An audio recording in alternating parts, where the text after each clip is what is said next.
En Afrique de l'Ouest, les questions d'hygiène, d'assainissement et d'éducation sanitaire sont confrontées à de nombreuses difficultés. C'est pour trouver une solution à cette préoccupation que DJI et Bill and Melinda Gates Foundation ont lancé le projet Promouvoir l'assainissement urbain inclusif grâce à la résilience climatique en Afrique de l'Ouest. Djekou de Silva et Setekissi. C'est un projet d'un coût total de 3 millions de dollars. Il concerne 3 pays de l'Afrique de l'Ouest. Il s'agit du Sénégal, de la Côte d'Ivoire et du Burkina Faso.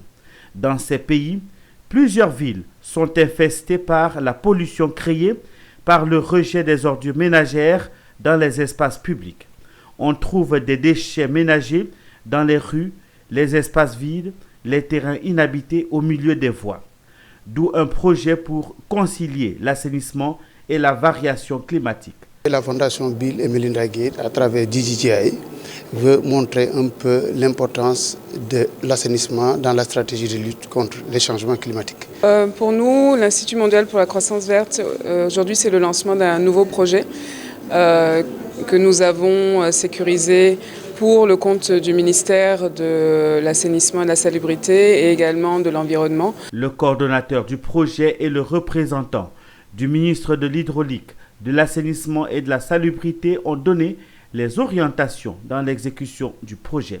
Une des finalités de ce projet, c'est de formuler des recommandations au gouvernement à l'effet justement de développer une politique résiliente au changement climatique. Il faut dire que la Côte d'Ivoire s'est engagée pour l'atteinte des objectifs du développement durable.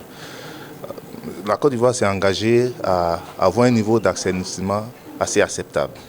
Et depuis quelque temps, aussi bien à Abidjan que dans toutes les villes de l'intérieur, nous avons adopté des schémas directeurs d'assainissement et de drainage. Le projet Promouvoir l'assainissement urbain inclusif grâce à la résilience climatique en Afrique de l'Ouest a débuté en 2023 pour s'achever en 2026.